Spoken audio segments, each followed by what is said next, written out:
괜찮아. 내가 지켜줄게. 아기 동자승과 호랑이 새끼의 한겨울 기적에 어미 호랑이가 보인 소름 돋는 행동. 안개가 띠를 둘러 세상의 허리를 잘라놓은 듯한 새벽이었다. 해발 1300고지에 위태롭게 걸린 낙조암은 이름처럼 마지막 노을빛이 머무는 곳이었으나 새벽은 그 어느 곳보다 혹독하게 먼저 찾아왔다. 여명은 빛이 아니라 검푸른 한기의 형상으로 산문을 넘어왔다. 흡! 10살배기 동자승, 무지는 거친 숨을 삼키며 범종루의 차가운 기둥을 잡았다. 쪼그려 앉아 마른 기침을 몇 번 더 뱉어냈다. 입에서 나온 하얀 입김이 허공에서 잠시 머물다 매운 연기처럼 흩어졌다. 어제 저녁 쑤어 먹은 묽은 감자죽이 아직도 명치에 걸린 듯 속이 쓰렸다. 무진의 하루는 낙조암의 그 누구보다 먼저 시작되었다. 주지 스님인 원경대사도, 묵언수행 중인 노스님 다면도, 심지어 공양간에서 가장 먼저 불을 켜는 보원보살까지도 무진이 끄집어 올리는 새벽 물소리에 잠을 깼다. 그리고 그의 마지막 임무는 이 거대한 범종을 울려 아직 잠에서 깨어나지 못한 산 아래 민가와 산속의 미물들까지 부처의 소리로 씻어내는 것이었다. 하나 둘. 자신보다 몇 배는 더 큰 닭목을 향해 앙상한 몸을 던지듯 밀었다. 쿵. 첫 번째 종소리가 산안개를 갈랐다. 묵직한 파동이 무진의 작은 몸을 통째로 흔들고 지나갔다. 소리가 퍼져나가자 저 멀리 봉우리 어딘가에서 잠자던 까마귀 떼가 놀라 날아오르는 것이 희미하게 보였다. 두 번째 종을 치기 위해 닭목을 다시 끌어당기던 순간이었다. 무진은 숨을 멈췄다. 거대한 종의 여운이 채 가시지 않은 틈, 그 소리에 파동을 비집고 들어오는 이질적인 소리가 있었다. 낑. 너무 가늘어서 마치 높은 바람이 나뭇가지 끝을 스치며 내는 소리 같았다. 하지만 무진은 알았다. 저것은 바람 소리가 아니었다. 살아있는 것의 울음이었다. 무진은 닭목을 잡은 채 사방을 두리번거렸다. 종로 아래는 아직 어둠이 짙게 깔려 있었다. 잘못 들었을까? 하지만 예민해진 귀는 다시 한번 그 소리를 잡아냈다. 끼잉끼잉. 낙조암의 문턱, 부리문 쪽에서 들려오는 소리였다. 세 번째 종을 울려야 할 시간이었다. 규율이었다. 하지만 무진의 발은 닭목이 아닌 계단을 향해 움직이고 있었다. 차가운 돌계단을 맨발로 성큼성큼 내디뎠다. 새벽 이슬이 발바닥을 얼얼하게 만들었지만 그보다 더 차가운 무언가가 소리가 나는 쪽에서 느껴졌다. 부리문은 절의 경계이자 속세와의 경계였다. 거대한 두 기둥 아래 평소라면 무심코 지나쳤을 문지방에 무엇인가가 웅크리고 있었다. 무진은 저도 모르게 뒷걸음질 쳤다. 그것은 짐승이었다. 젖은 집단처럼 보였던 것은 비와 이슬에 흠뻑 젖은 얼룩무늬 털이었다. 크기는 무진이 공양간에서 가끔 보는 큰 고양이보다 조금 더 컸지만 고양이가 아니었다. 짧고 굵은 다리, 뭉툭한 주둥이, 그리고 젖은 털 사이로 희미하게 보이는 검은 줄무늬. 아직 눈도 제대로 뜨지 못한 새끼 호랑이였다. 낑. 새끼 호랑이는 어미를 찾는 듯 혹은 고통스러운 듯 얇은 실 같은 울음을 토해내고 있었다. 녀석의 온몸이 덜덜 떨리고 있었다. 그것은 단순히 추위 때문만이 아닌 극심한 공포에서 오는 경련처럼 보였다. 무진은 얼어붙었다. 낙조암은 산군의 영지와 맞닿아 있었다. 원경 스님은 늘 말씀하셨다. 산의 것은 산으로, 절의 것은 절로. 경계를 넘지 마라. 산군은 자비가 없다. 그런데 왜?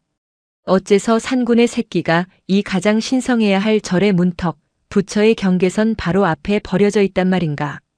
어미는 어디에 있는가? 새끼 호랑이가 마지막 힘을 짜내듯 고개를 들여다 다시 문지방 나무에 머리를 쿵 박았다. 그리고 더는 울음소리조차 내지 못했다. 그저 미세하게 떨림만 이어갈 뿐이었다. 그 순간 무진은 보았다. 새끼 호랑이의 떨림이 아니었다. 그것은 8년 전 바로 이 부리문 앞에 버려졌던 자신의 모습이었다. 거친 삼배 포대기에 쌓여 새벽의 한가운데서 울다 지쳐 마지막 숨을 헐떡이던 어린아이. 자신을 발견했던 원경 스님의 무표정한 얼굴과 자신을 안아들었던 보원보살의 따뜻했던 손길. 무진은 자신이 지금 무엇을 해야 하는지 깨달았다. 규율도 원경 스님의 엄한 목소리도 산군의 보복에 대한 두려움도 모두 사라졌다. 그는 천천히 다가갔다. 새끼 호랑이의 작은 몸에서 젖 비린내와 함께 희미한 피냄새가 났다. 괜찮다. 무진이 속삭였다. 이젠 괜찮다. 그는 자신의 누더기 승복 소매를 걷었다. 그리고 덜덜 떨리는 작은 생명체를 조심스럽게 감싸 안았다.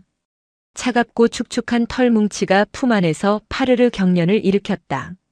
하지만 무진은 녀석을 더 꽉 안았다. 살려야 한다. 무진은 뒤도 돌아보지 않고 자신의 거처인 요사체의 가장 구석진 방으로 달려갔다. 아직 아무도 일어나지 않은 절 마당을 가로지르는 그의 등 뒤로 울리지 못한 세 번째 종소리가 무겁게 침묵하고 있었다. 방 안에 들어서자마자 무진은 새끼 호랑이를 자신의 이부자리 밑에 숨겼다. 그리고는 낡은 솜이불을 덮어주었다. 이불 아래에서 약한 움직임이 느껴졌다. 그때였다. 밖에서 인기척이 들렸다. 무진아. 원경 스님의 낮고 엄한 목소리였다. 왜 종을 멈추었느냐? 예불 시간이 지났다. 무진의 심장이 바닥으로 곤두박질 쳤다. 이불 밑 작은 생명체의 떨림이 마치 자신의 심장 소리처럼 느껴졌다. 문이 스르르 열리고 있었다. 무진은 뻣뻣하게 굳은 채 무릎을 꿇고 앉아 있었다. 방문이 반쯤 열리고 원경 스님의 그림자가 방 안으로 길게 드리워졌다. 원경 스님은 낙조함의 규율 그 자체였고 그의 시선은 언제나 늦가을 서리처럼 매서웠다. 게으름이 몸에 붙으면 그것이 너를 갉아먹는 독충이 된다. 어찌하여? 원경 스님은 말을 잇다 말고 미간을 좁혔다. 방 안의 공기가 달랐다. 언제나 정갈하게 정돈되어 있던 무진의 방에서 낯선 냄새가 났다. 젖은 짐승의 냄새, 그리고 아주 희미한 피 비린내. 무진은 입술을 깨물었다. 등 뒤로 식은땀이 흘렀다. 이불 밑에서 그것이 바스락거리는 소리를 낸 것만 같았다. 원경 스님의 날카로운 눈이 무진의 등 뒤 부자연스럽게 부풀어 오른 이부자리를 향했다. 무엇을 숨겼느냐? 무진은 대답할 수 없었다. 침묵이 모든 것을 시인하고 있었다.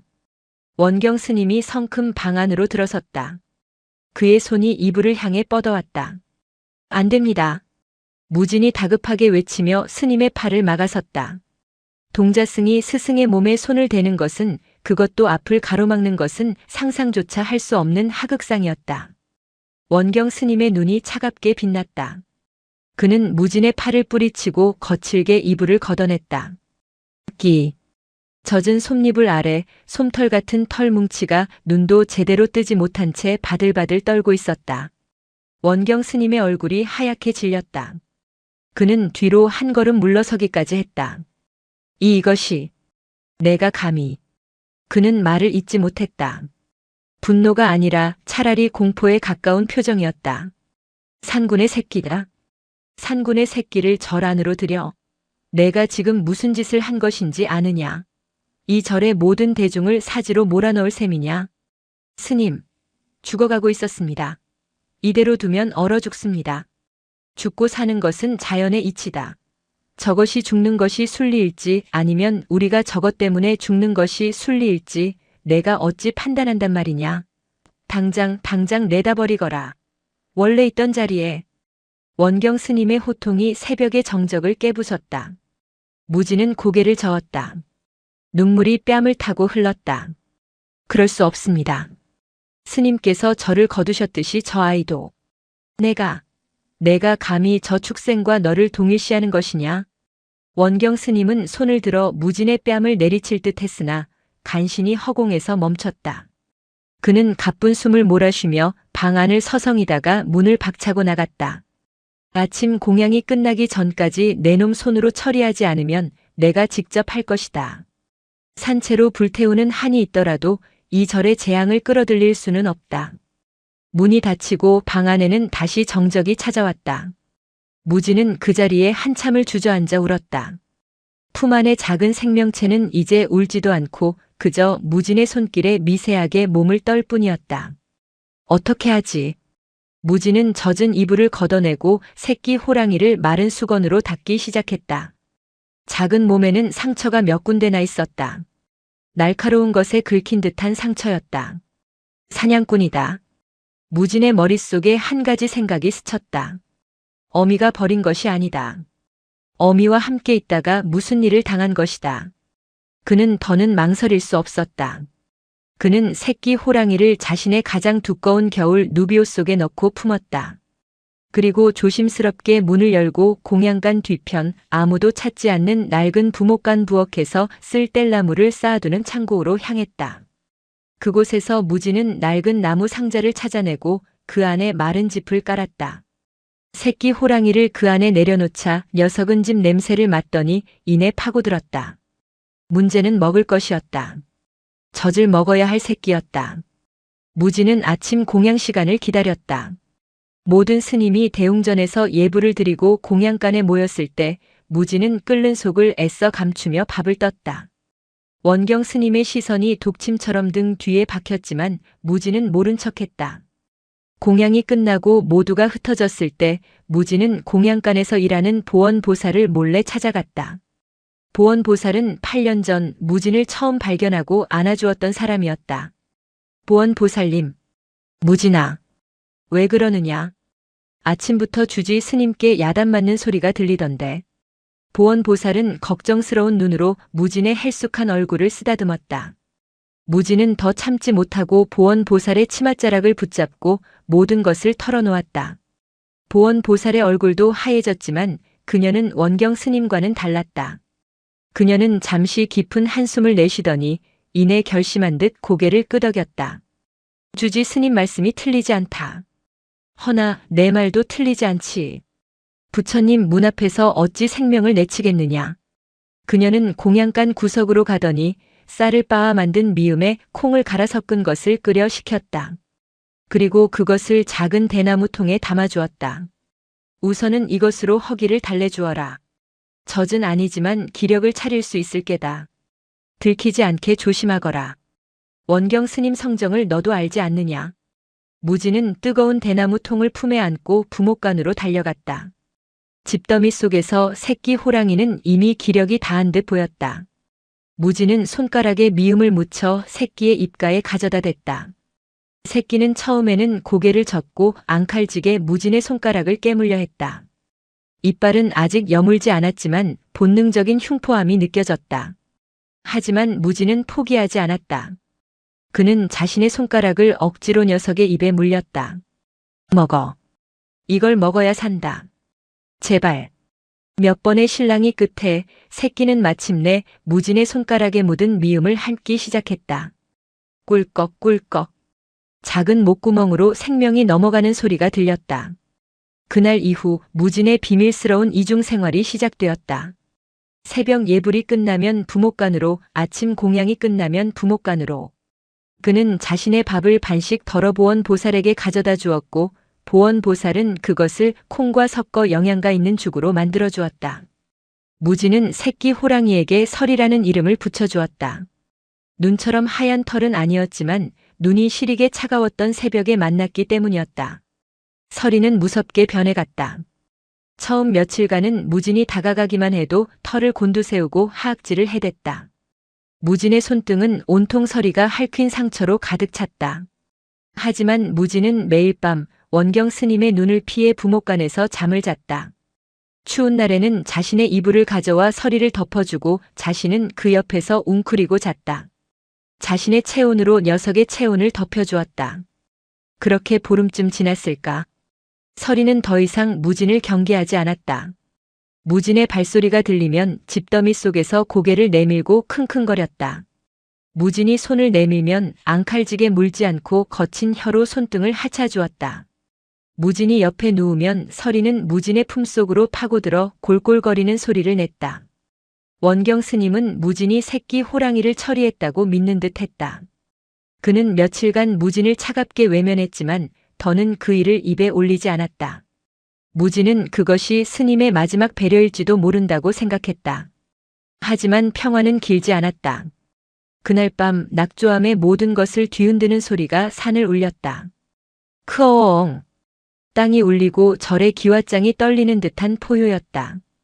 그것은 슬픔도 분노도 아닌 잃어버린 것을 찾는 처절한 외침이었다. 산군, 어미 호랑이의 울음소리였다. 부목간에서 잠들어 있던 서리가 그 소리에 반응했다. 녀석은 무진의 품에서 빠져나와 문틈을 향해 소리가 들려오는 산을 향해 필사적으로 울부짖기 시작했다. 끄르릉 끼잉. 어미의 울음에 화답하는 새끼의 울음이었다. 무진은 황급히 서리의 입을 막았지만 이미 늦었다. 낙조암의 모든 스님이 잠에서 깨어나 공포에 질린 채 밖을 내다보고 있었다. 그리고 원경 스님의 시선이 정확하게 부목간을 향하고 있었다. 상군의 포효는 낙조암의 목조 건물 전체를 뒤흔들었다. 무진은 서리의 입을 틀어막은 채 부들부들 떨었다. 서리는 어떻게든 빠져나가려 무진의 팔을 발톱으로 핥히었지만 무진은 놓아줄 수 없었다. 이 소리가 밖으로 새어나가는 순간 모든 것이 끝장이라는 것을 직감했다. 밖은 소란스러웠다. 주지 스님, 산군이 옵니다. 절 바로 앞까지 내려온 듯 합니다. 모두 방에서 나오지 마라. 횃불을 가져오고 징을 쳐라. 짐승은 불과 쇠붙이 소리를 두려워한다. 원경 스님의 다급한 목소리가 어둠을 갈랐다. 무진은 부목간의 작은 틈새로 밖을 내다보았다. 스님들과 공양주들이 횃불을 들고 마당을 오갔다. 그들의 얼굴에는 공포가 역력했다. 나 때문이다. 모두 나 때문에. 크어엉. 두 번째 포효는 훨씬 더 가까웠다. 불임은 바로 넘어 어둠 속에서 거대한 무엇인가가 움직이는 기척이 느껴졌다. 횃불의 불빛이 닿지 않는 어둠 속에서 두 개의 안광이 섬뜩하게 빛나는 것만 같았다. 무진아. 그때 원경 스님이 부목간 문을 발로 걷어차듯 열었다. 횃불을 든 스님의 얼굴은 분노로 일그러져 있었다. 그는 무진의 품에서 발버둥 치는 서리를 한눈에 알아보았다. 내 이놈. 이 재앙의 근원을 아직도 품고 있었더냐. 내 놈의 그 어설픈 자비가 우리 모두를 죽음으로 몰아넣고 있다. 스님, 잘못했습니다. 하지만 닥쳐라. 당장 그것을 내놓아라. 원경 스님이 서리를 빼앗기 위해 손을 뻗었다. 서리는 그 손을 향해 이빨을 드러내며 맹렬하게 으르렁거렸다. 제법 맹수의 태가 나는 소리였다. 보십시오. 이미 흉포한 짐승이 되었다. 인간의 손으로 거둘 수 있는 것이 아니란 말이다. 원경 스님이 소리쳤다. 그 순간 절 마당에서 일하던 공양주 하나가 비명을 질렀다. 저기, 산 아래, 마을 사람들이 옵니다. 횃불빛이 산 아래에서부터 여럿 올라오고 있었다. 산군의 울음소리를 들은 것은 절의 스님들만이 아니었다. 절 아래에 위치한 무속마을의 주민들이었다. 그들은 쇠스랑과 낫 급하게 만든 창을 들고 있었다. 스님, 스님, 산군이 마을을 덮치기 전에 죄를 올려주십시오. 아닙니다. 저놈을 잡아야 합니다. 저놈이 우리 소를 물어갔습니다. 마을 사람들은 공포에 질려 이성을 잃은 듯 했다. 그들의 눈에는 절에 대한 존경심이 아니라 절이 산군을 막아주지 못했다는 원망이 가득했다. 원경 스님은 부목간에서 나와 그들을 막아섰다. 진정하시오. 산군은 이유 없이 해를 가하지 않습니다. 무언가 오해가 있었을 것입니다. 오해라니요. 이틀 전에도 밭일 나간 김서방이 호랑이 꼬리를 보았다고 했습니다. 절에서 산신제를 소홀히 하니 산군이 노한 것이 아닙니까? 사람들의 분노가 원경 스님에게로 향했다. 그들의 손에 들린 횃불이 금방이라도 절을 태울 듯 이글거렸다. 그것이 아닙니다. 그것은 원경 스님은 말을 잇지 못했다.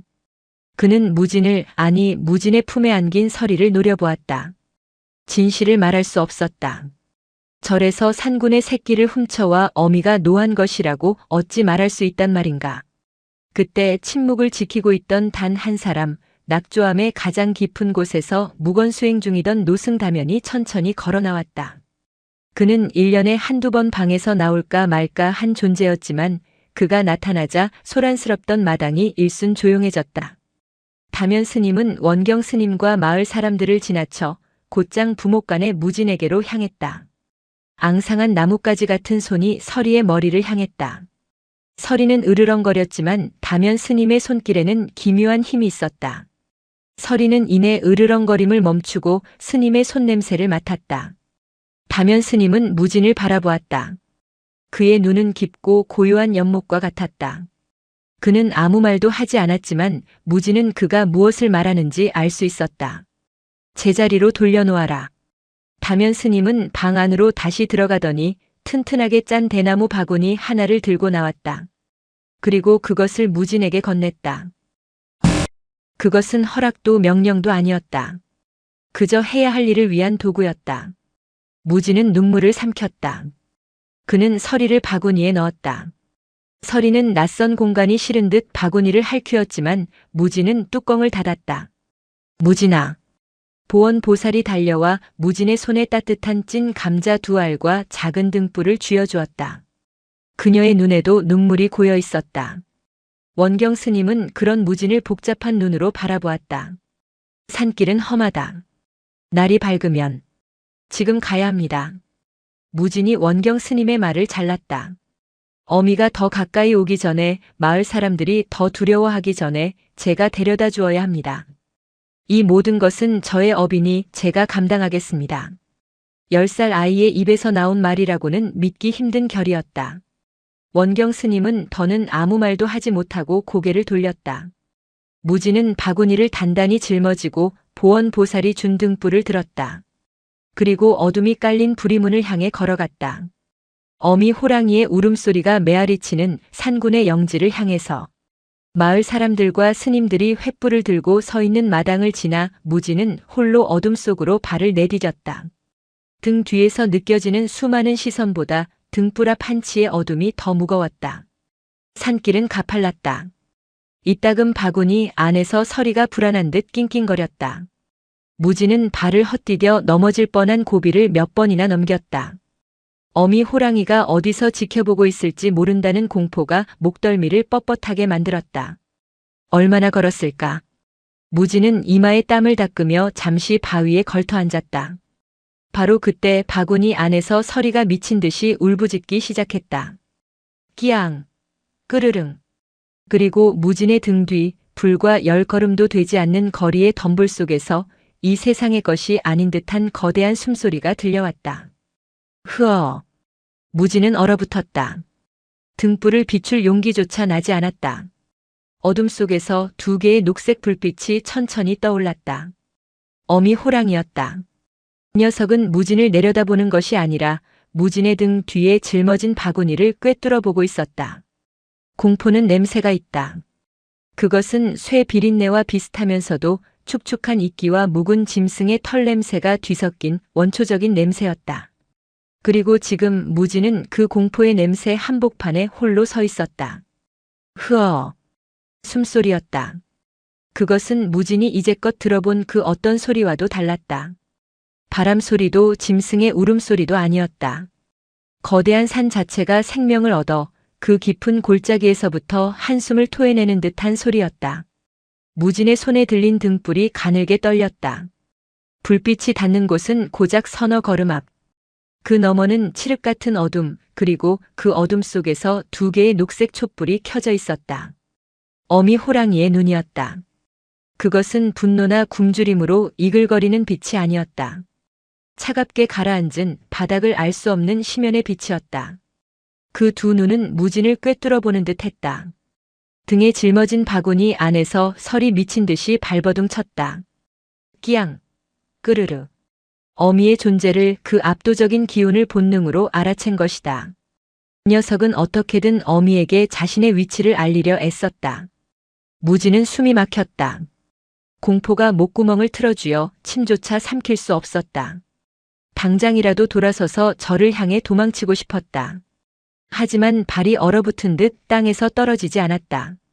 도망치는 순간 등 뒤에서 자신을 덮칠 거대한 앞발이 느껴지는 듯 했다.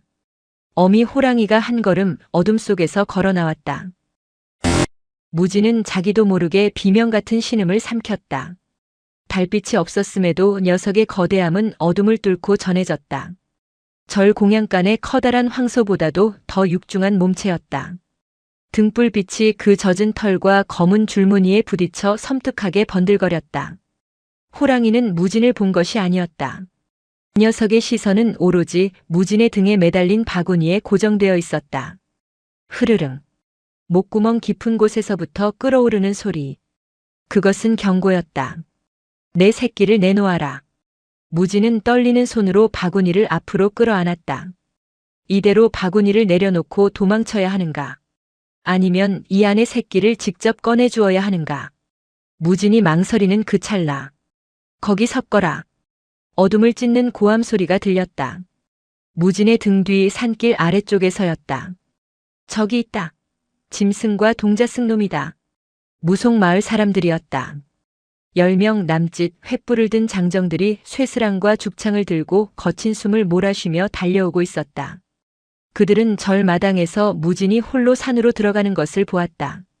그리고 그들 중 몇몇은 이 모든 재앙의 근원이 저 어린 동자승과 그가 숨긴 새끼 호랑이라고 확신하고 있었다. 저놈의 새끼를 미끼로 어미를 유인한 것이다. 어서 잡아라. 산군님께 제물로 바쳐야 한다. 아니, 저 새끼부터 죽여야 어미가 물러간다. 이성을 잃은 목소리들이었다.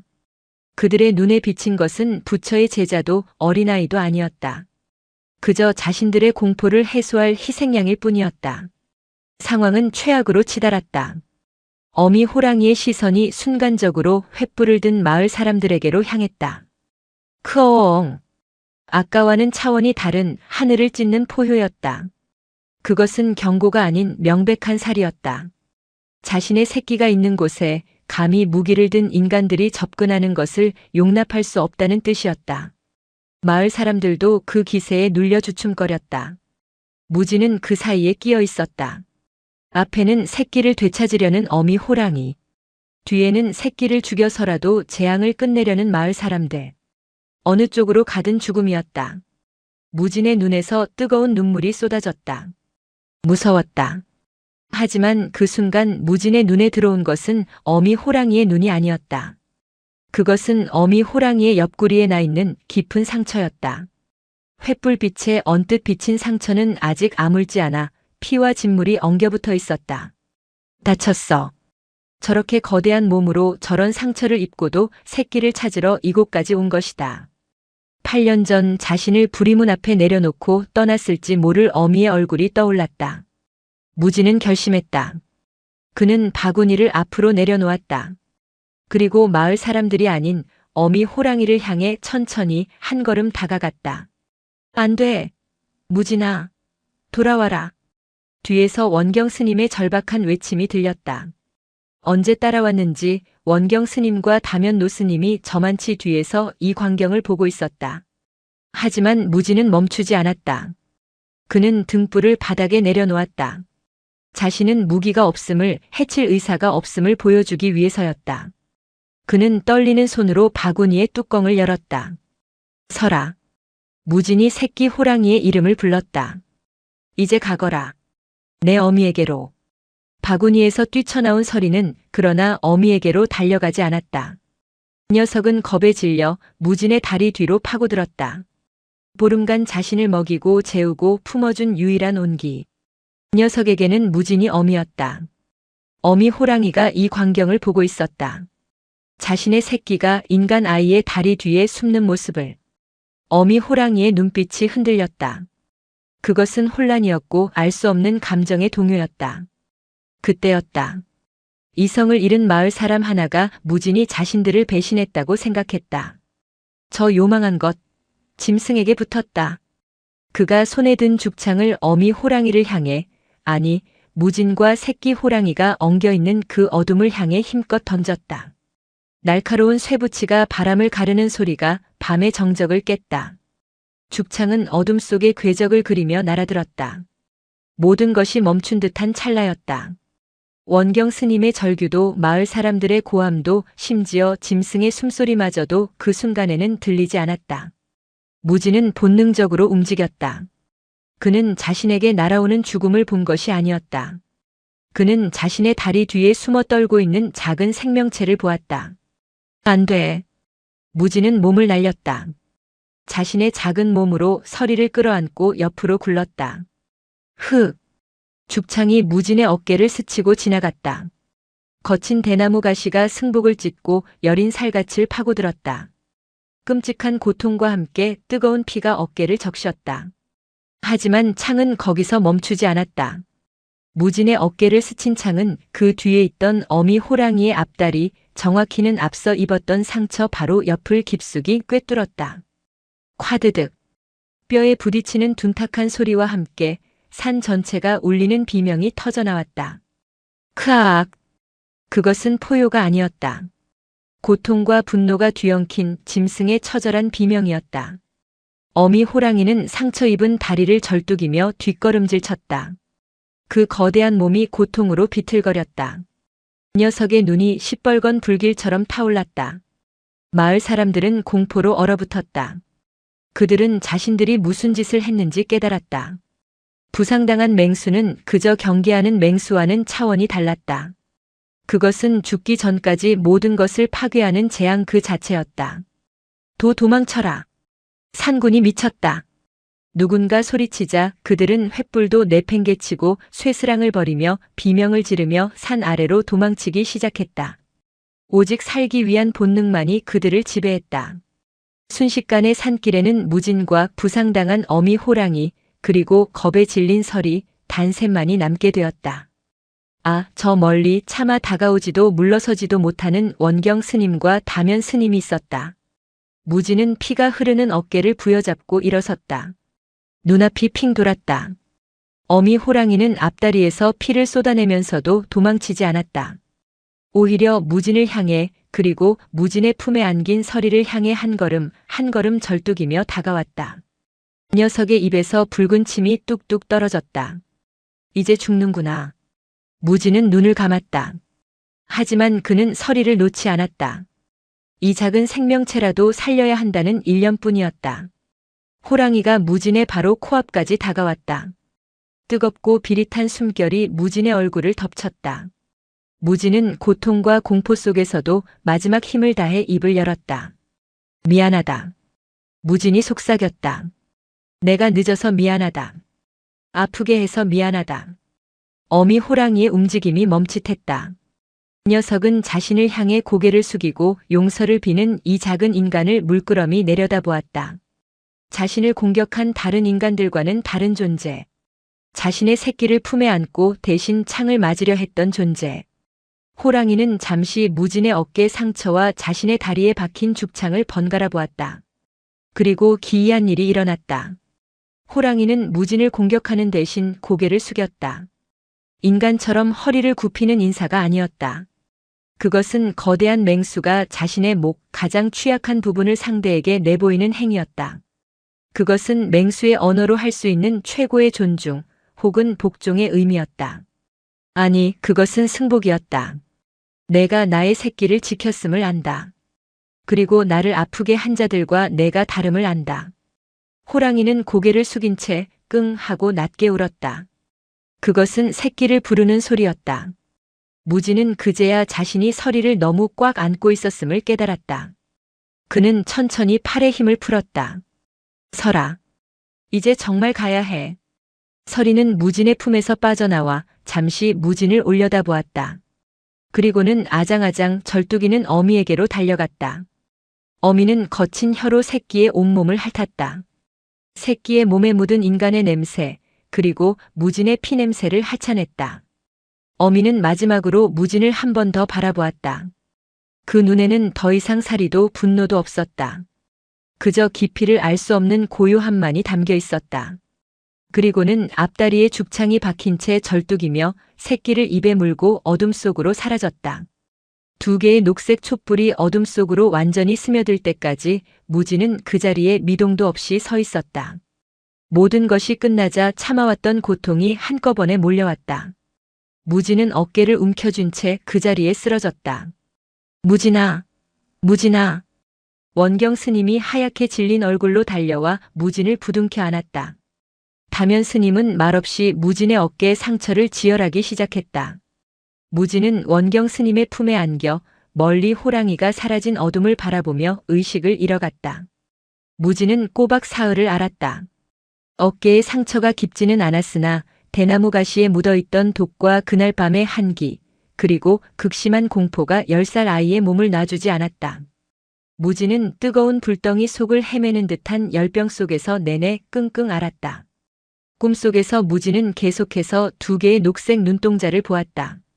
때로는 그것이 자신을 원망하는 듯 했고 때로는 고맙다는 듯 빛나기도 했다. 그리고 자신을 부리문 앞에 버려두고 떠났던 어미의 희미한 뒷모습과 죽창을 맞고도 새끼를 데려간 어미 호랑이의 뒷모습이 겹쳐 보였다. 나흘째 되는 날 새벽 무진은 땀에 흠뻑 젖은 채 눈을 떴다. 자신의 방이었다. 어깨에는 낯선 풀냄새가 나는 으깬 약초가 두툼하게 발라져 있었다. 몸은 솜처럼 무거웠지만 열은 내린 듯 했다. 깼느냐? 방문이 열리고 보원보살이 따뜻한 미음이 담긴 그릇을 들고 들어왔다. 그녀의 눈가는 붉게 부어 있었다. 보살님, 아무 말 말거라. 우선 이것부터 먹어야 기운을 차리지. 무진은 허겁지겁 미음을 받아 마셨다. 목구멍이 타는 듯한 갈증이 가시고 나서야 비로소 주변이 보였다. 절은 이상할 정도로 조용했다. 낙조암은 본래 고요한 사찰이었지만 지금의 침묵은 달랐다. 그것은 평화로운 정적이 아니라 무거운 돌덩이가 짓누르는 듯한 압력의 침묵이었다. 새소리조차 들리지 않는 듯했다. 스님들은 마을분들은요? 무진의 물음에 보원보살의 표정이 어두워졌다. 주지 스님께서는 대웅전에 드신 후 나오지 않고 계신다. 사흘째 목탁 소리만 들릴 뿐이지. 마을분들은 그날 밤 이후로 아무도 저를 찾지 않는다. 보원보살은 한숨을 내쉬며 말했다. 그날 밤 산 아래로 도망친 마을 사람들은 끔찍한 소문을 퍼뜨리기 시작했다. 낙조암의 동자승이 산군과 내통했다는 것.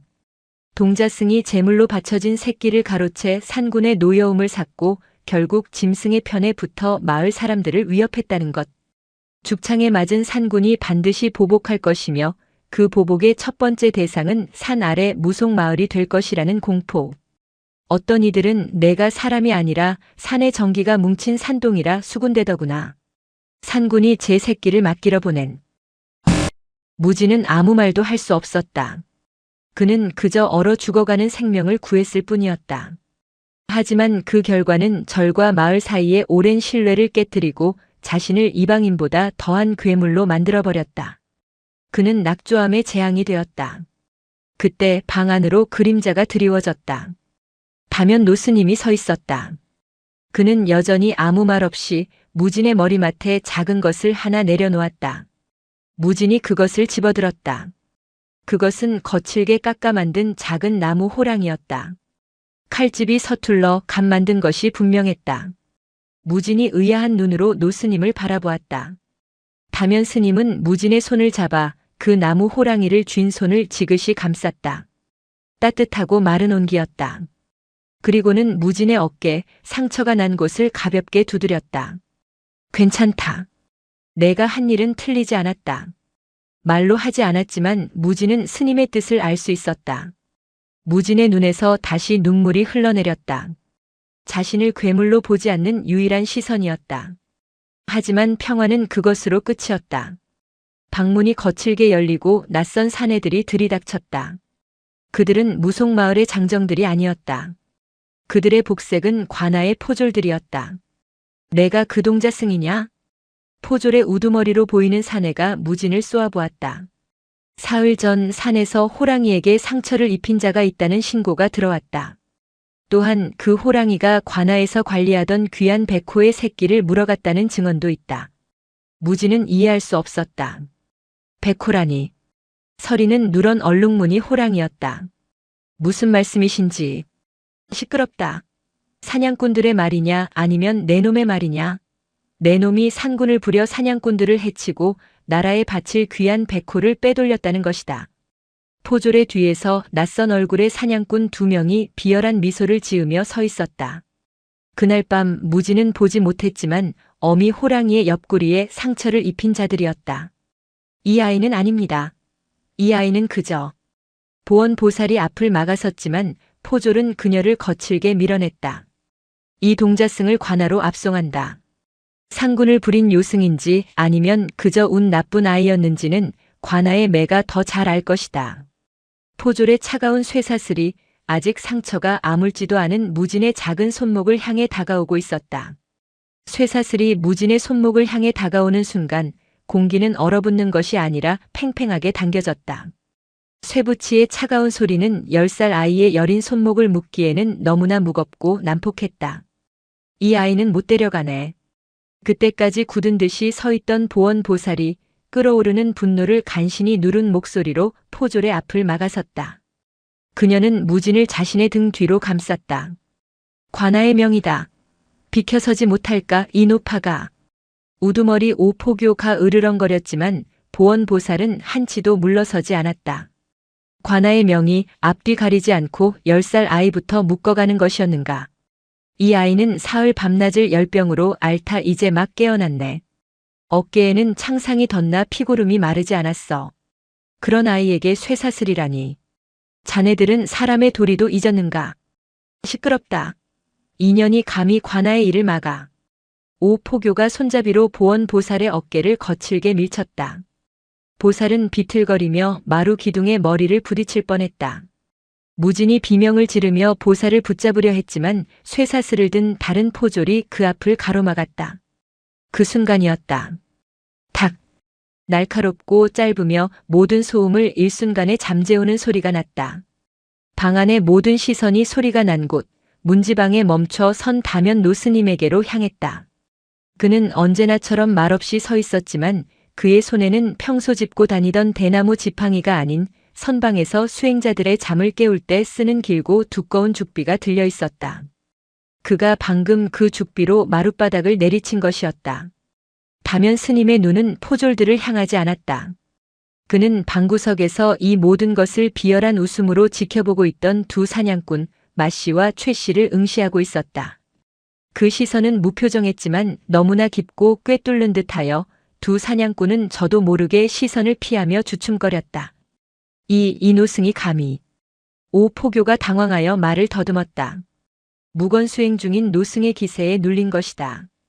그는 애써 헛기침을 하며 다시 쇠사슬을 든 손을 치켜들었다. 공무집행이다. 막는 자는 누구든 멈추어라. 이번에는 소리가 아니었다. 그것은 차라리 낙조암 전체를 울리는 거대한 범종의 소리 같았다. 방 안의 모든 이들이 고개를 돌렸다. 대웅전 쪽에서 사흘 만에 모습을 드러낸 원경 스님이 마당을 가로질러 걸어오고 있었다. 그의 얼굴은 사흘간의 불면과 고뇌로 수척했으나 그 눈빛만은 이전의 그 어느 때보다 형형하게 빛나고 있었다. 그는 포졸들을 지나치지도 무진을 보지도 않았다. 그는 다면 스님과 마찬가지로 두 사냥꾼 앞에 멈춰섰다. 그대들인가?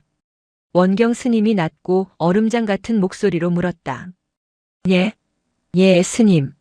마씨가 당황하여 대답했다. 낙조암의 신성한 산문 앞에서 감히 금지된 살생의 덫을 놓고 산군의 새끼를 취하려 한 자들이. 사냥꾼들의 얼굴이 순식간에 흑빛으로 변했다. 무슨 말씀이신지. 저희는 그저 거짓을 고하지 마라. 원경 스님의 목소리가 마당 전체를 휘어잡았다. 너희가 놓은 쇠덫에 산군 어미의 다리가 걸려 피를 흘렸음을 내가 안다. 너희가 그 어미를 유인하는 사이 그 새끼를 취하려다 이 절의 문턱까지 쫓겼음을 내가 안다. 이것은 원경 스님이 본 것이 아니었다. 그것은 사흘간의 참선 끝에 도달한 모든 정황을 꿰뚫는 논리적 귀결이자 확신이었다. 오포교가 이 대화에 끼어들었다. 스님, 지금 그 말씀은 이 자들의 신고가 거짓이라는 뜻입니까? 이 자들은 저 동자승이 산군을 부려 자신들을 해치고 나라의 밭을 백호 새끼를 빼돌렸다고 하였습니다. 백호라. 원경 스님이 코웃음을 쳤다. 그는 천천히 무진에게로 걸어갔다. 그리고는 피가 배어나온 무진의 어깨 붕대를 보며 처음으로 고통스러운 표정을 지었다.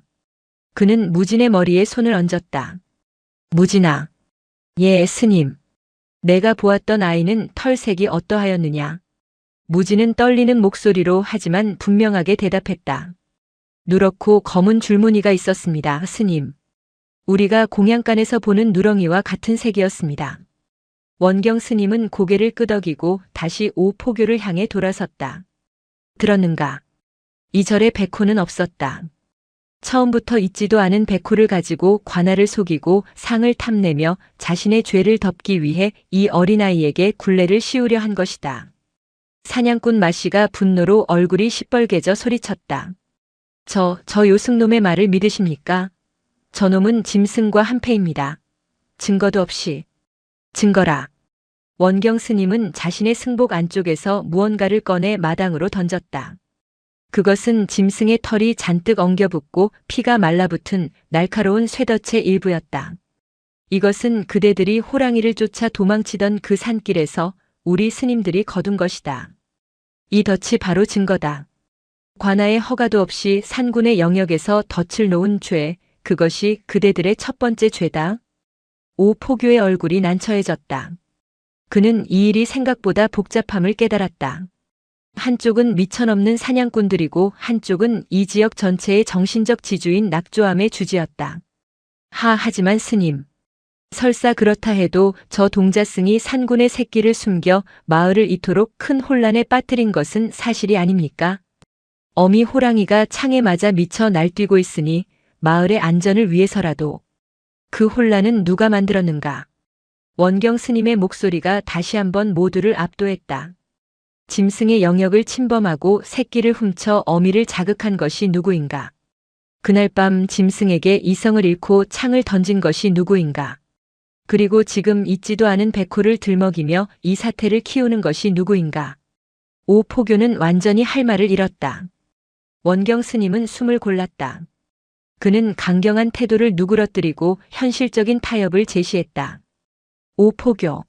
나 역시 이 사태가 조속히 해결되기를 바란다. 허나 이 아이는 중한 환자이며 이절의 동자승이다. 또한 지금은 이 절과 마을의 관계를 어지럽힌 저 사냥꾼들의 주장을 먼저 검증해야 할 때다. 이 아이를 쇠사슬로 묶어 끌고 가는 것은 관아의 명예에도 이 사태의 해결에도 아무런 도움이 되지 않는다. 무진이는 내가 책임지고 이 절에 머무르게 하겠다. 대신 관아의 뜻이 그러하다면 이 아이가 회복할 때까지 감시에 눈을 두는 것은 막지 않겠다. 그것은 사실상의 가택연금을 제안한 것이었다. 오포교는 잠시 고민했다. 주지 스님의 논리는 빈틈이 없었다.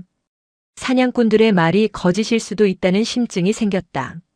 여기서 주지 스님과 정면으로 충돌하여 부상당한 아이를 억지로 끌고 가는 것은 엄청난 후폭풍을 불러일으킬 수 있었다. 좋습니다, 스님. 스님의 체면을 보아 그리고 아이가 다친 것을 감안하여 오늘은 이만 물러가겠습니다. 대신 오포교는 부하 포졸 둘을 가리켰다. 이 두 사람은 절에 남겠다.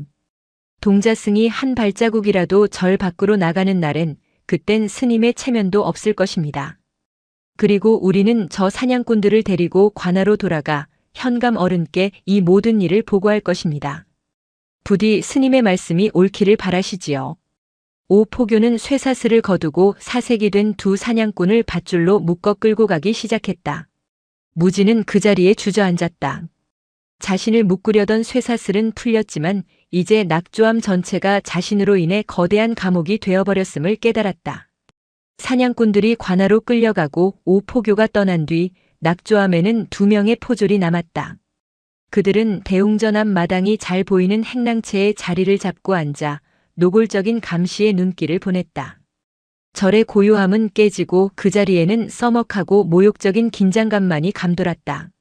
무지는 자신의 방에 감금된 것과 마찬가지였다. 보원 보살이 약과 음식을 가져다 줄 때를 제외하고는 아무도 그를 찾지 않았다. 스님들은 무진을 피하는 듯 했다. 그들은 무진이 재앙을 불러왔다고 대놓고 말하지는 않았지만 그들의 침묵과 외면은 그 어떤 비난보다 더 날카롭게 무진의 가슴을 팠다. 무진은 앓고 난 몸보다 마음이 더 아팠다. 그는 다면 스님이 깎아준 작은 나무 호랑이만을 만지작거릴 뿐이었다. 나 때문에 모두가 힘들어. 그의 작은 자비심은 결국 절 전체를 위험에 빠뜨리고 스승인 원경 스님에게 굴욕을 안겼다. 한편 그 시각 원경 스님은 자신의 방에서 다면 스님과 마주 앉아 있었다. 원경 스님의 얼굴은 여전히 어두웠다. 노 스님, 제가 맞게 한 것입니까? 원경 스님이 침묵을 깨고 물었다. 포졸들 앞에서 잠시 기지를 발휘해 아이를 지켜낸들 무엇이 달라지겠습니까? 현감은 이미 백호라는 말에 눈이 먼 듯 했습니다. 사냥꾼들의 거짓말이 탄로 난다 해도 현감은 자신의 위신을 세우기 위해서라도 이 일의 희생양을 찾으려 할 것입니다. 다면 스님은 말없이 차를 따랐다. 그리고 산군 원경 스님은 목소리를 낮췄다. 그 상처 입은 어미 호랑이가 문제입니다. 그날 이후 산의 모든 짐승 소리가 끊겼습니다. 마치 폭풍 전야처럼 말입니다. 마을 사람들의 공포가 극에 달해 어제는 몇몇이 야반도주를 했다는 소식도 들었습니다. 이 모든 원망이 결국 낙조암으로 그리고 무진이에게로 향하고 있습니다. 다면 스님은 찻잔을 들어 원경 스님 앞에 가만히 내려놓았다. 그리고는 아주 천천히 10년 만에 처음으로 입을 열었다. 자네는 무엇이 두려운가?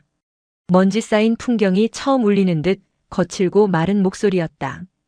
원경 스님은 자신보다 20살은 더 늙은 노스님의 목소리를 듣고 너무 놀라 대답조차 잊었다. 다면 스님은 원경 스님을 바라보았다. 현감의 노여움이 두려운가? 마을 사람들의 원망이 두려운가? 아니면 상처 입은 저 산군이 두려운가? 노스님 저는 자네는 그 모든 것을 두려워하고 있지만 정작 가장 두려워해야 할 것을 보지 못하고 있네. 다면 스님은 창밖 무진의 방이 있는 곳을 바라보았다. 저 아이의 눈에 담긴 빛이 꺼져가는 것을 두려워해야 하네. 원경, 자네는 8년 전 저 아이를 거둔 날을 기억하는가? 다면 스님이 물었다. 자네는 그저 갓난아이가 버려져 있었다고 생각하지. 아니었습니까? 나는 그날 새벽 자네보다 먼저 그 아이를 보았네. 다면 스님의 시선이 아득한 과거로 향했다. 아이를 싼 포대기 옆에 덜 마른 핏자국이 있었네.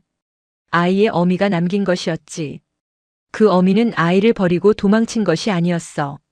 산 짐승에게 쫓기든 관군에게 쫓기든 죽음의 문턱에서 아이를 살리기 위해 이 절의 부리문 앞에 아이를 내려놓은 것이었네. 원경 스님의 눈이 커졌다. 그리고 나는 보았네. 다면 스님이 말을 이었다. 자네가 아이를 안아들고 절 안으로 들어서는 모습을 저 멀리 숲속 어둠 속에서 끝까지 지켜보던 한 여인의 그림자를. 그녀는 자네가 아이를 거두는 것을 보고 나서야 비로소 산 아래로 비틀거리며 사라졌네. 그녀는 저를 믿었던 것이 아닐세. 자네의 자비심을 믿었던 것도 아니야. 그녀는 그저 자신의 아이가 살아남기를 바랐던 것뿐일세.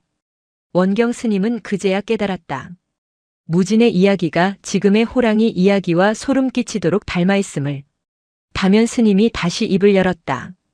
그날 밤 사냥꾼들에게 쫓겨 절 문턱까지 내려온 어미 호랑이의 마음도 8년 전 그 여인의 마음과 다르지 않았을 걸세. 그 짐승은 저를 공격하려 한 것이 아니야. 자신의 새끼를 살리기 위해 가장 안전하다고 믿는 곳에 혹은 마지막 희망으로 그 아이를 내려놓으려 했던 것일세.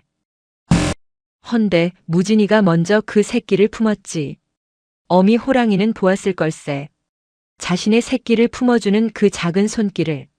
그래서 그 포악한 산군이 새끼가 절 안에 있는 보름 동안 멀리서 울기만 했을 뿐 감히 산문을 넘지 않고 기다렸던 것일세. 자신의 새끼를 지켜주는 그 작은 믿음을 믿고 기다린 것이야. 이것이 그날 밤의 진실이었다. 원경 스님은 온몸에 전율이 흐르는 것을 느꼈다. 자신이 두려워했던 산군의 분노는 애초에 존재하지 않았다.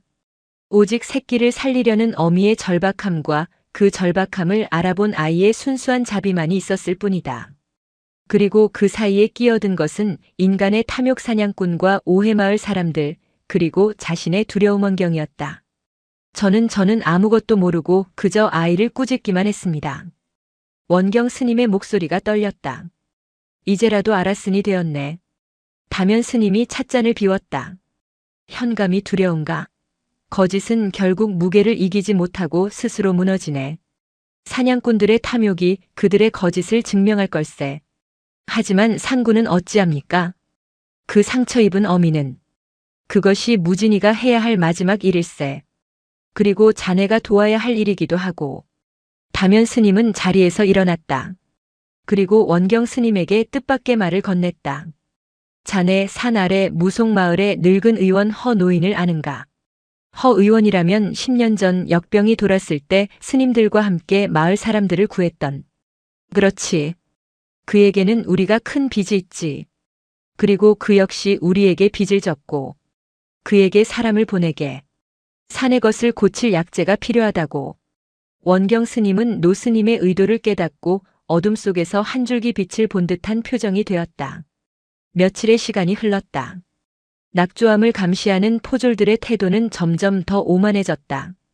그들은 절의 음식이 싱겁다 투덜거리며 공양간에 고기와 술을 들릴 것을 요구하기 시작했다.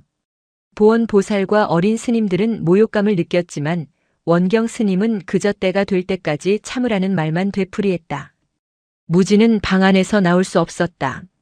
하지만 그는 더 이상 나무 호랑이만 만지작거리지 않았다. 다면 스님이 그에게 작은 칼과 나무 조각들을 넣어주었다.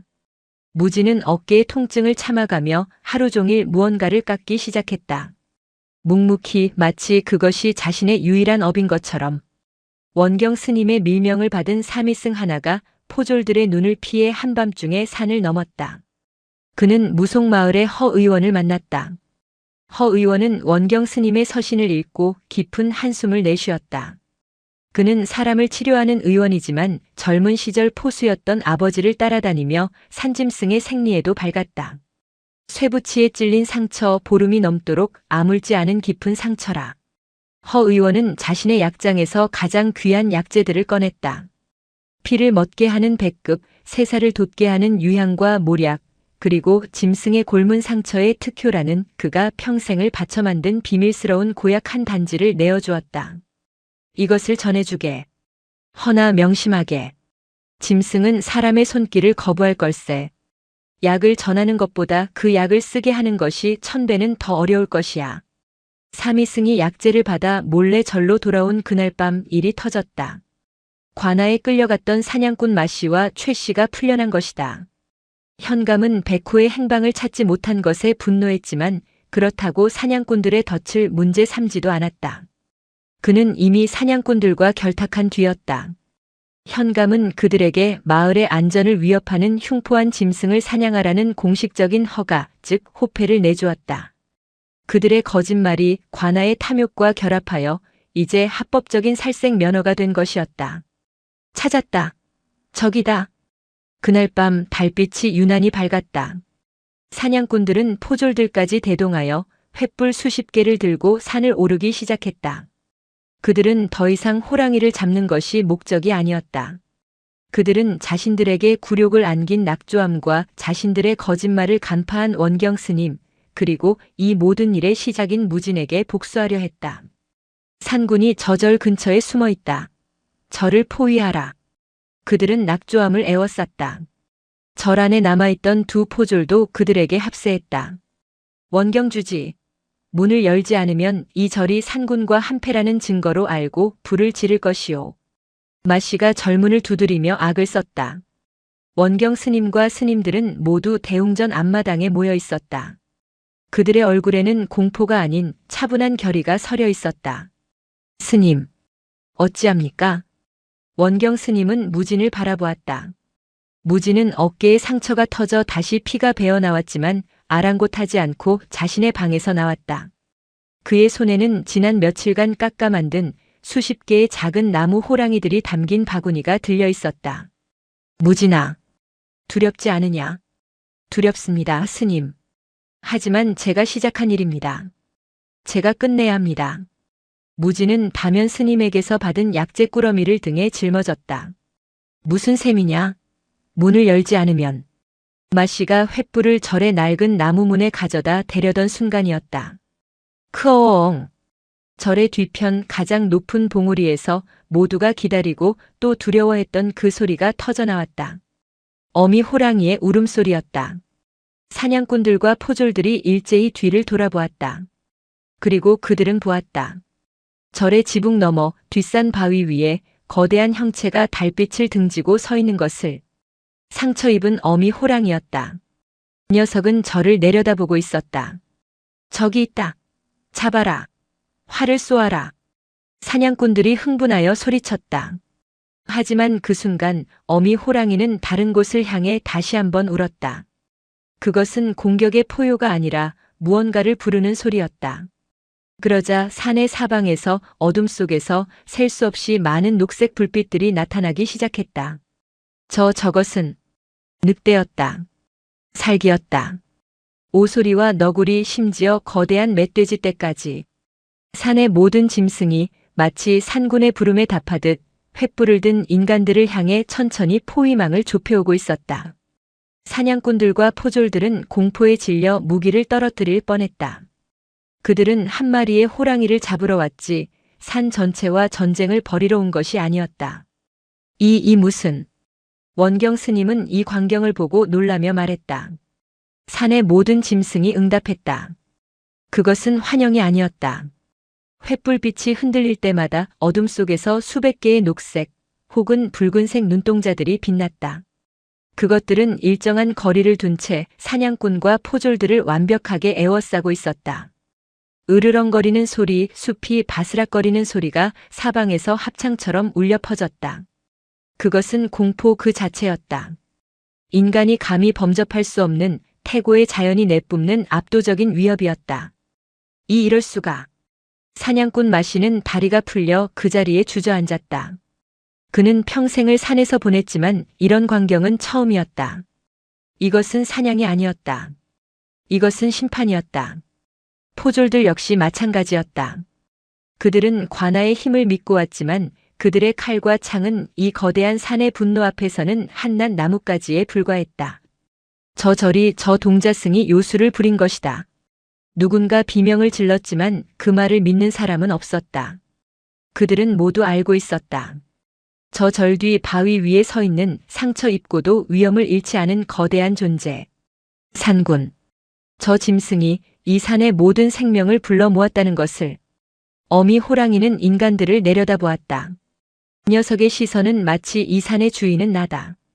그리고 너희는 내 영역에서 너무 많은 선을 넘었다고 말하는 듯 했다.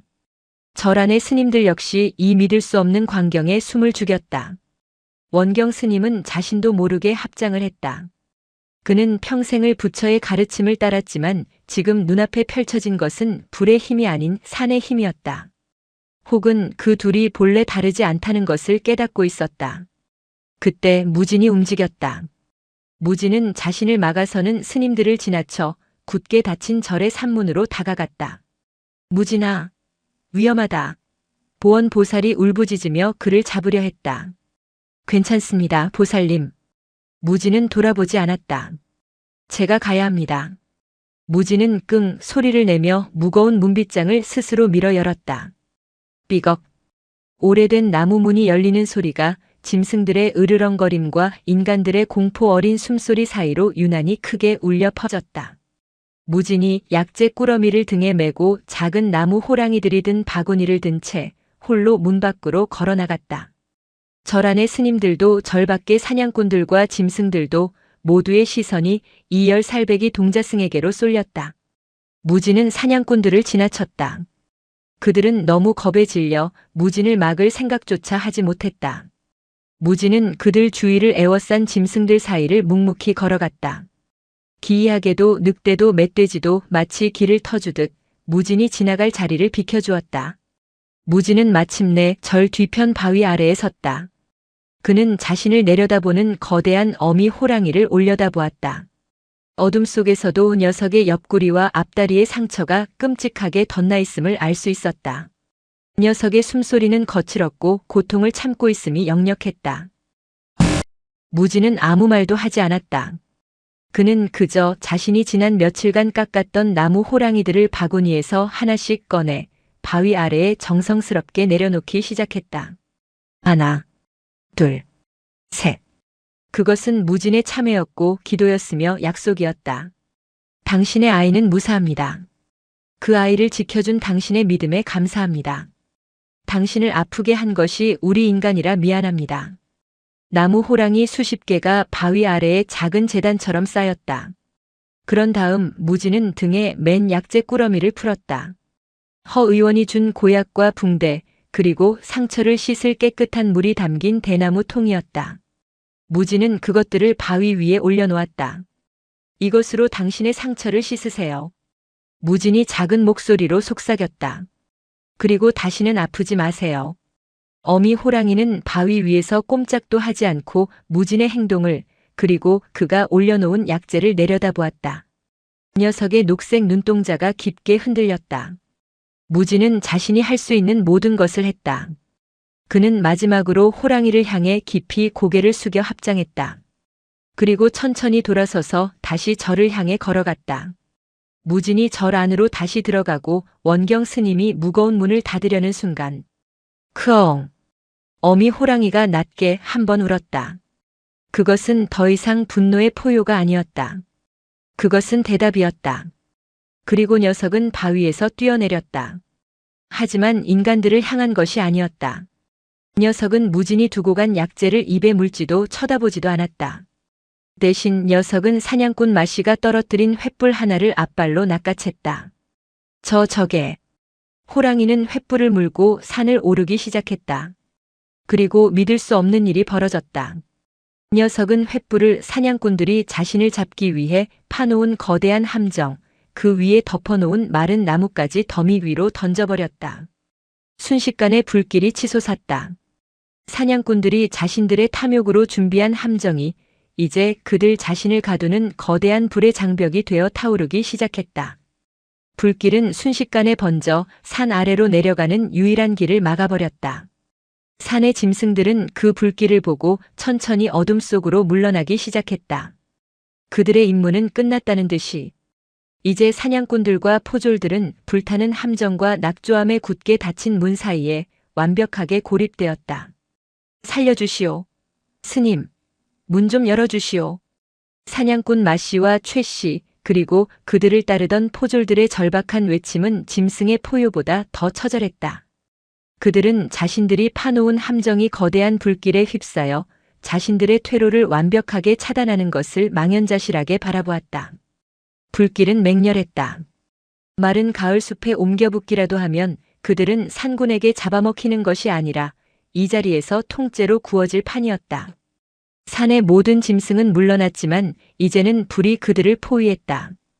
그들이 기댈 곳은 조금 전까지만 해도 자신들이 불태우려 했던 낙조함에 굳게 닫힌 문뿐이었다. 스님, 잘못했소. 제발 이 문 좀 열어주시오. 그들은 쇠붙이로 주먹으로 문을 두드렸다. 그 소리는 절 안에 모여있던 스님들의 가슴 역시 공포로 두드리기는 마찬가지였다.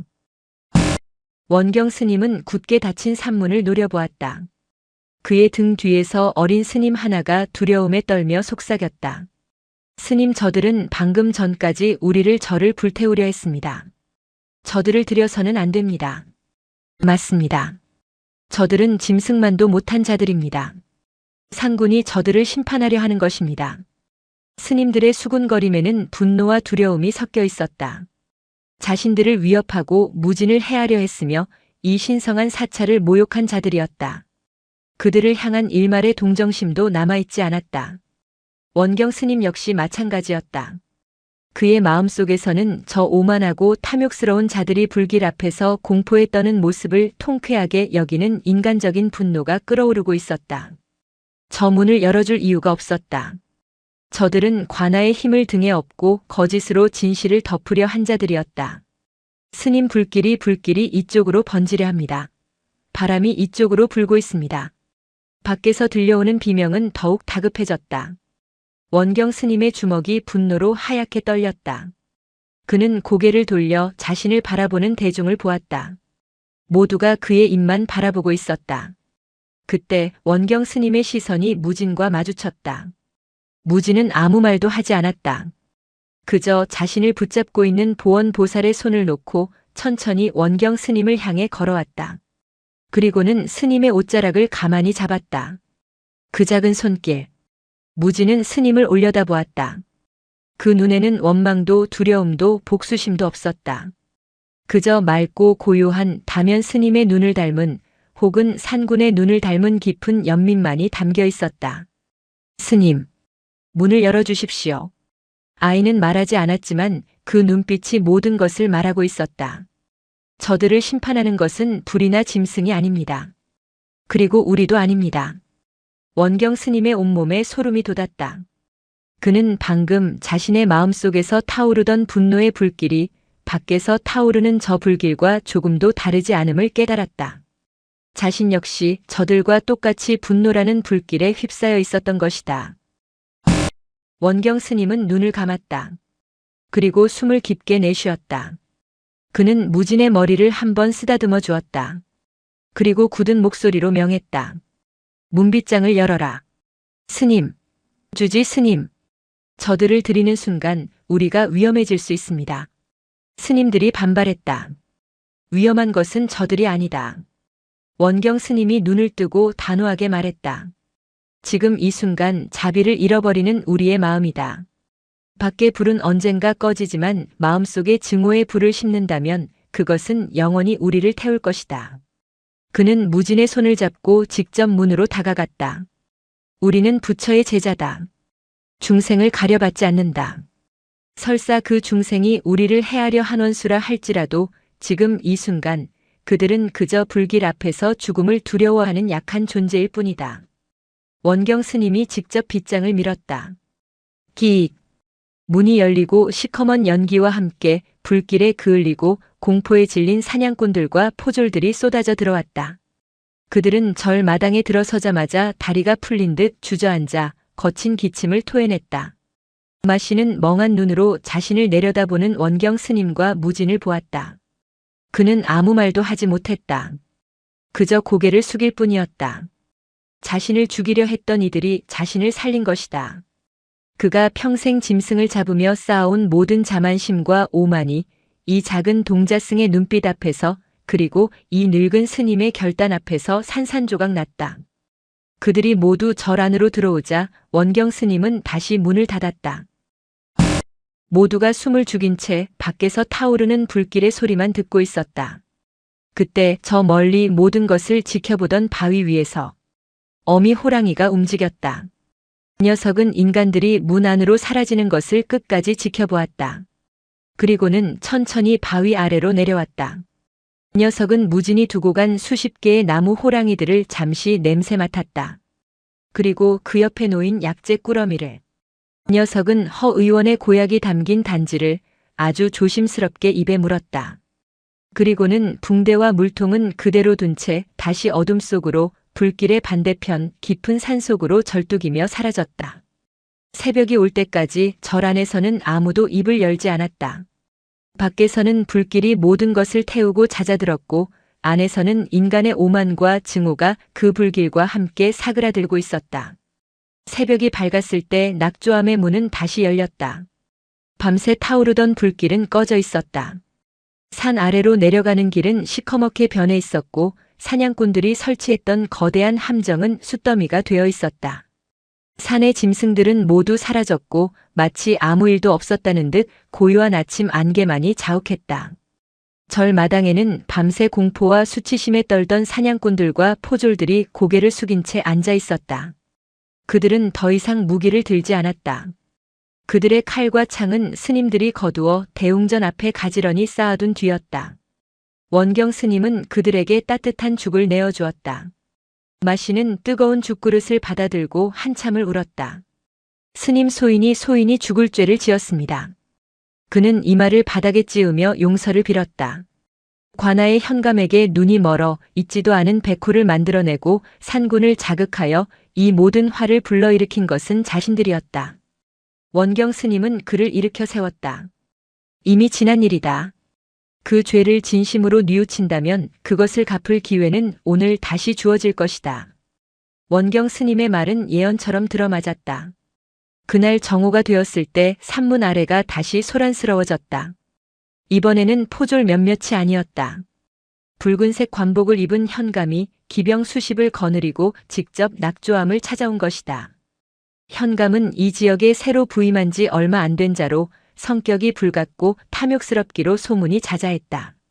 그는 자신의 백호 사냥이 실패한 것은 물론 자신이 보낸 포졸들과 사냥꾼들이 하룻밤 사이에 짐승떼에게 포위당하고 절에 감금되었다는 소식을 듣고 경노하여 달려온 것이다. 주지 원경은 듣거라. 현감이 말 위에서 소리쳤다.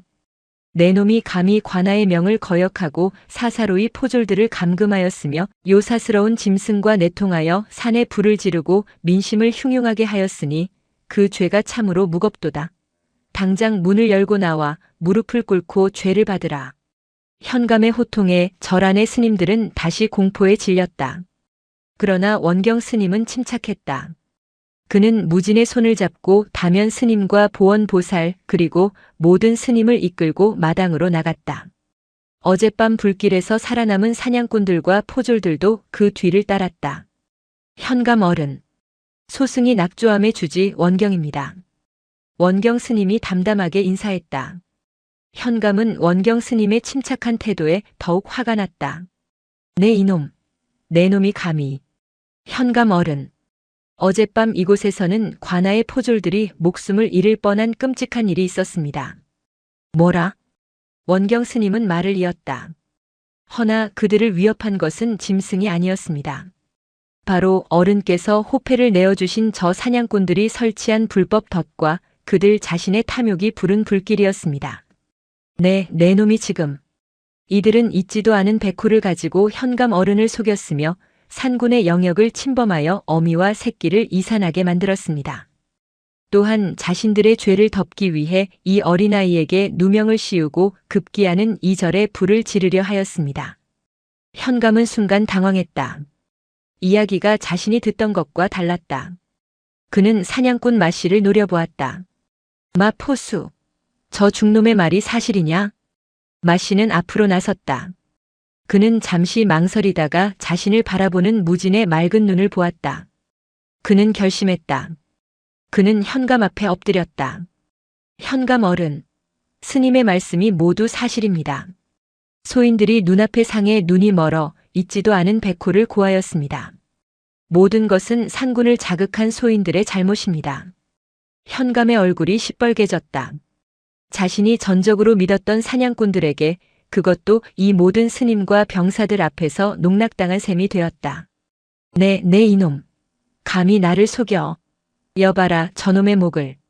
잠깐 기다리시지요 현감 어른. 그때 그동안 침묵을 지키고 있던 다면 노스님이 한 걸음 앞으로 나섰다. 어른께서는 저 사냥꾼의 거짓말에만 노여워하실 때가 아닌 듯합니다.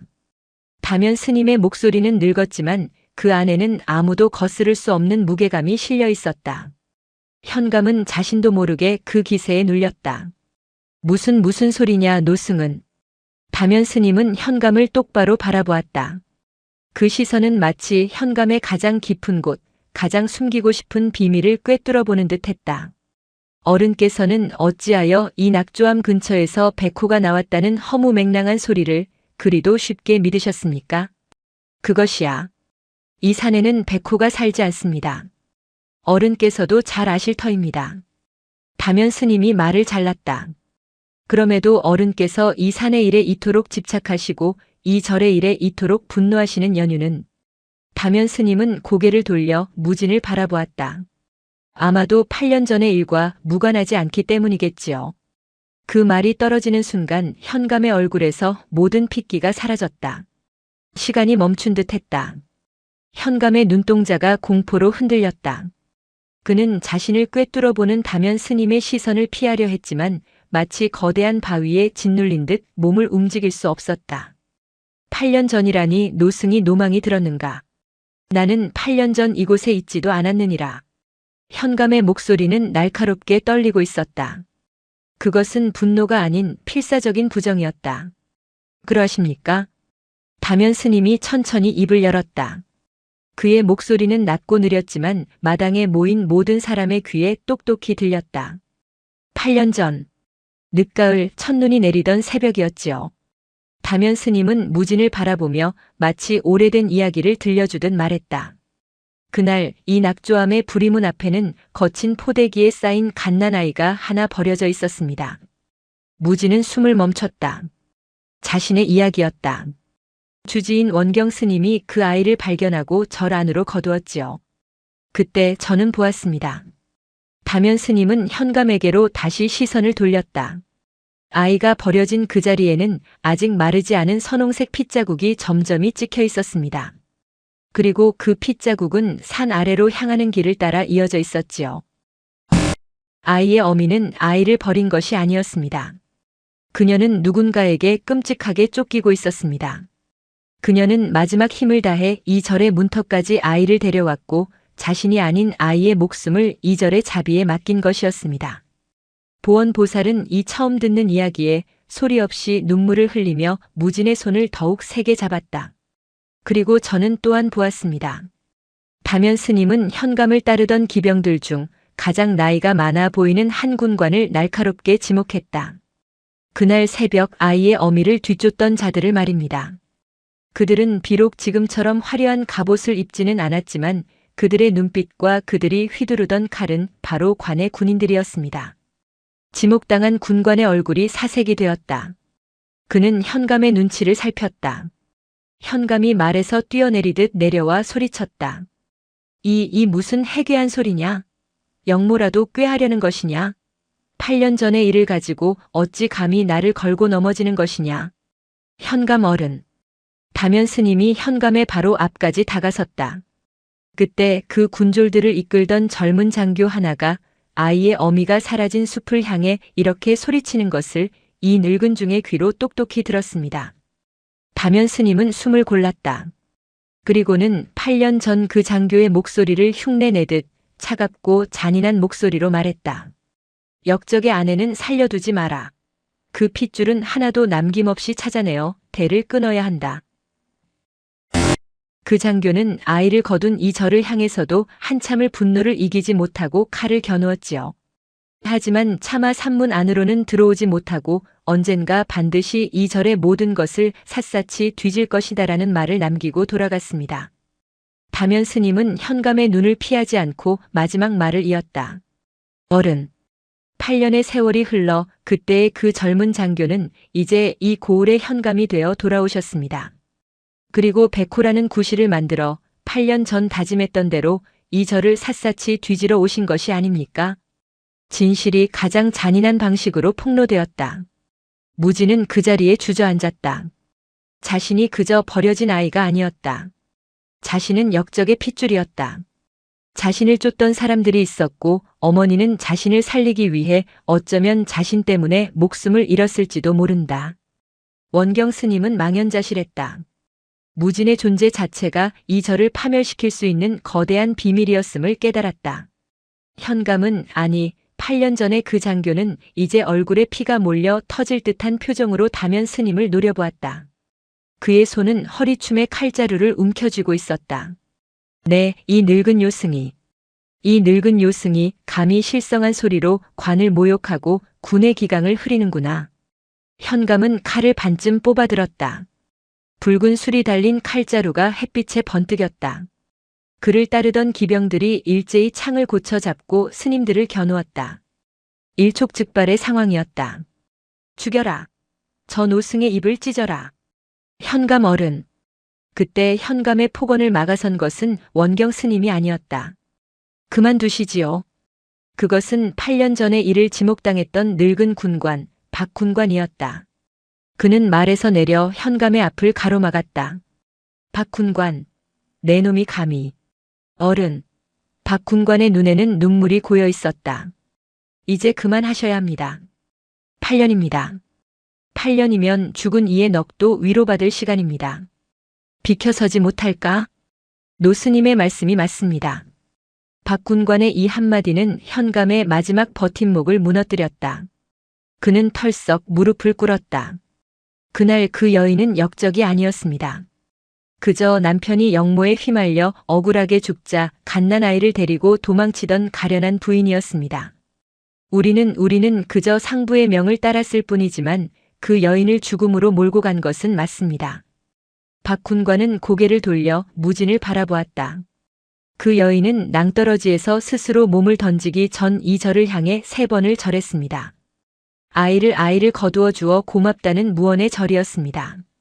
무진은 울음을 터뜨렸다. 어머니. 자신이 기억조차 못하는 어머니의 마지막 모습이었다. 모든 것이 밝혀졌다. 현감은 왜 이토록 이 산에 집착했는가? 그는 8년 전 자신이 놓친 역적의 싹이 이 절에 숨어 있을지도 모른다는 의심을 품고 있었다. 백호는 그저 구실이었다. 그는 절을 이잡듯 뒤져 무진을 찾아내어 8년 전의 실패를 만회하고 자신의 공을 세우려 했던 것이다. 사냥꾼 마씨는 이 거대한 진실 앞에서 자신들의 거짓말이 얼마나 하찮은 것이었는지 깨달았다. 이 모든 것이. 현감은 칼을 떨어뜨렸다. 그는 자신이 이겼다고 생각했지만 10년 묵언을 깬 노승의 한마디에 그리고 부하의 양심 고백에 모든 것을 잃었다.